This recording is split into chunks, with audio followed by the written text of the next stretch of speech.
O relator do projeto da dosimetria na Câmara, o deputado Paulinho da Força, disse que não há chances da anistia aos envolvidos, de anistiar os envolvidos nos ataques do 8 de janeiro e na tentativa de golpe. Então, no momento, não há clima para isso. Desde a abertura do nosso jornal, a gente vem trazendo repercussões de que a avaliação entre os próprios parlamentares é que esse assunto já perdeu o time, E essa resposta foi, inclusive, ao pré-candidato à presidência, Flávio Bolsonaro, que disse que pode desistir da candidatura se o perdão for dado.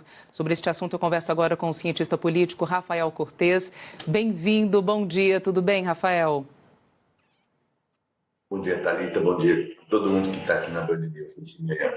Bom, vamos começar então por essa fala de Paulinho da Força, que falou, olha, não tem clima para isso, se isso foi uma moeda de troca lançada ou pensada, durante o anúncio do pré-candidato Flávio Bolsonaro, o resultado não vai ser positivo aqui no Congresso. Queria que primeiro você trouxesse uma análise sobre essa discussão e sobre o impacto político também que isso traz, porque na sexta, quando a indicação foi dada, a gente saía com aquela impressão de que a direita estava buscando um ponto para uma reorganização. Passou o fim de semana, muita coisa aconteceu e agora, depois da fala de Flávio Bolsonaro, pode ser que a intenção por trás talvez não fosse essa, de só lançá-lo como candidato à presidência. Enfim, faça a sua análise em relação a tudo isso. Thalita, tem jogos ocultos acontecendo, Tem um discurso público e tem as motivações reais desses atores políticos no momento chave para que a direita consiga minimamente se organizar, pensando no projeto de reeleição, de enfrentar o projeto de reeleição do presidente Lula. Então, acho que qual que é o primeiro ponto, O lançamento da candidatura do Flávio Bolsonaro me parece que pode ser visto sob dois aspectos. O primeiro é evitar barulhos e disputas internas do núcleo familiar bolsonarista. E o segundo, e aí fazendo ponte com a sua pergunta e com a discussão da anistia e outros termos, é tentar fazer com que o bolsonarismo dê o tom da discussão política no campo da direita. Então, logo depois que o Flávio é anunciado como pré-candidato, ele já começa a sinalizar que agora ele tem uma missão, que seria tentar trabalhar pela anistia e que ele estava convocando todos aqueles que se diziam e se dizem antipetistas a apoiar essa causa. Quase que numa tentativa de dizer, vamos ver quem está do meu lado.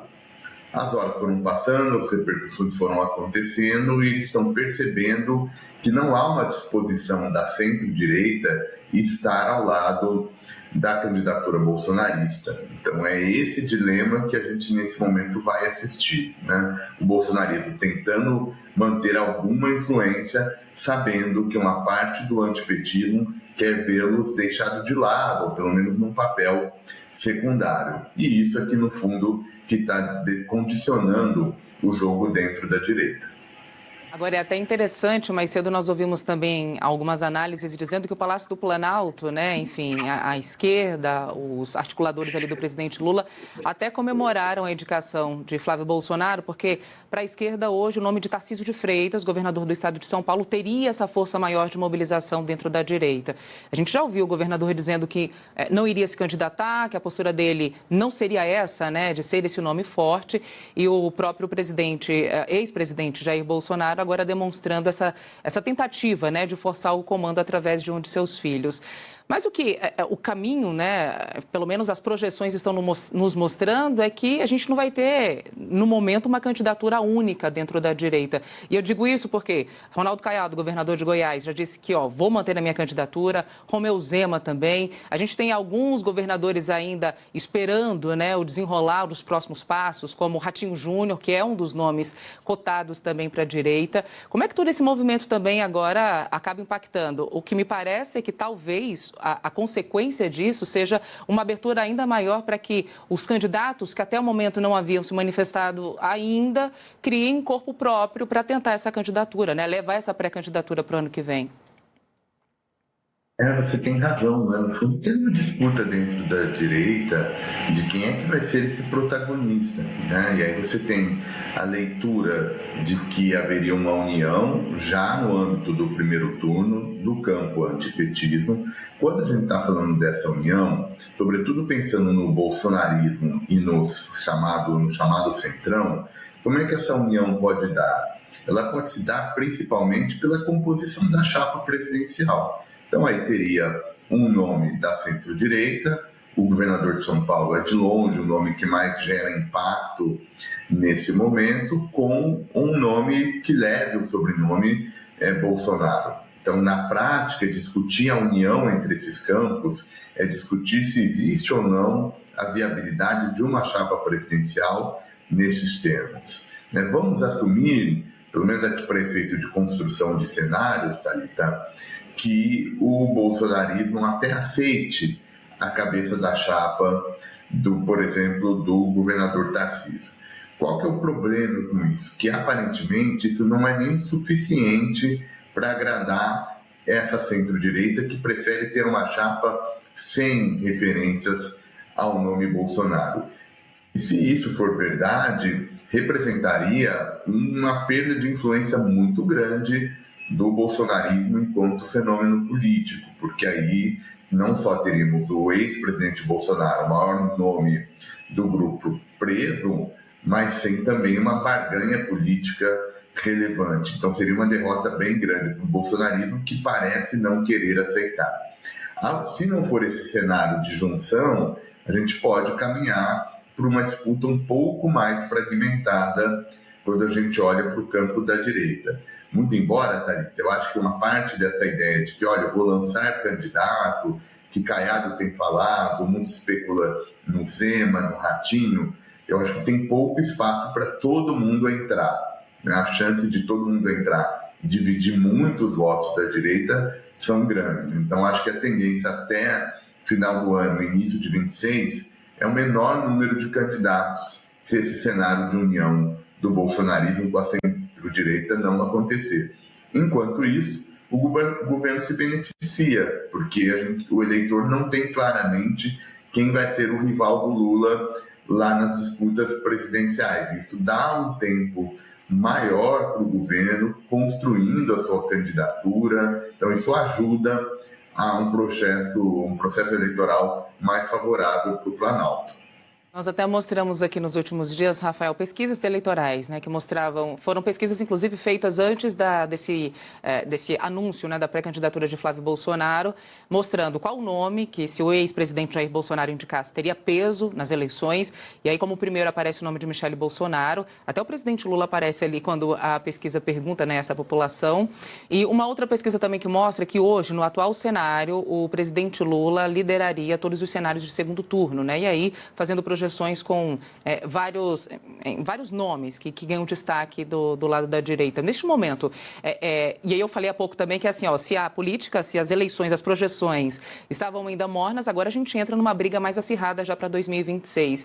De alguma forma isso também vai mudar ou mexer um pouquinho com a estrutura de campanha que já vem sendo desenvolvida pelo presidente Lula? De alguma forma, assim, na tua avaliação, isso vem como uma mudança de chave também?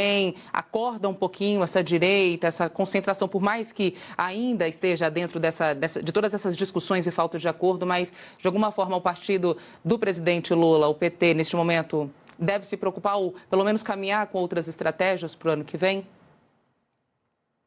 Olha, o governo fica de olho, né, pensando em quem poderia sair do campo da direita, né? E aqui acho que a lógica é um pouco, eu vou abusar um pouco da simplificação, mas acho que a lógica é um pouco assim, quanto mais for ligado ao Bolsonaro e ao bolsonarismo, o governo faria um tipo de campanha muito voltada para desgastar e retomar temas que estão presentes num passado recente, risco democrático, os custos do bolsonarismo. Então, seria uma estratégia quase que mais do que defender o governo, seria de desconstruir o governo Bolsonaro e o que foi o governo Bolsonaro, recuperando a última administração, trazendo esses novos elementos como tarifaços e afins, porque a rejeição do bolsonarismo tende a ser alta. Nomes da centro-direita menos ligados ao Bolsonaro impõem um tipo de dificuldade, né, um tipo de tarefa da comunicação da campanha do governo diferente, porque aqui é uma ideia de que vai ter que ser mais do que simplesmente opor ao bolsonarismo, vai precisar olhar um pouco o que foi o desempenho do governo Lula. Então, nesse caso, a tarefa é um pouco mais complexa, porque o governo precisa mostrar o que fez, porque a sociedade, nesse momento, avalia a administração Lula quase como há muita divisão, né? Entre aprovação e desaprovação, são números muito próximos. Então, tem uma parcela não desprezível do eleitor que desaprova o governo Lula. E por isso é que um nome menos ligado ao bolsonarismo atrapalharia mais o Planalto. Então, sim, eles estão observando, porque vão ter ajustes pontuais ao longo da campanha, sobretudo quando os candidatos tiverem já definidos. Então, de fato, é um xadrez que não tem uma direção só, que não é linear, então tem momentos de ajuda à oposição, momentos que vão para o governo, isso faz parte dessa pré-campanha. Como está todo mundo muito ansioso, né, tem uma incerteza grande, o impacto no debate público costuma ser bem alto. Um pouquinho aqui, carona, nessa tua última resposta, há espaço para aquela famosa terceira via, né? Nós viemos de uma eleição, uma última eleição, um último pleito muito polarizado, né? Essa palavra aí que pegou, e a gente está observando o encaminhamento para esse mesmo cenário, né? De polarização.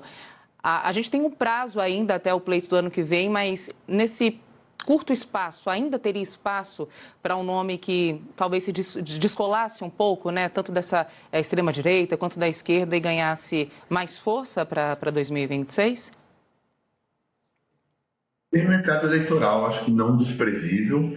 Tem alguma dúvida se é um mercado eleitoral do tamanho que dê para ir para o segundo turno, pensando numa campanha que tenha a candidatura do governo, a candidatura bolsonarista e essa terceira via.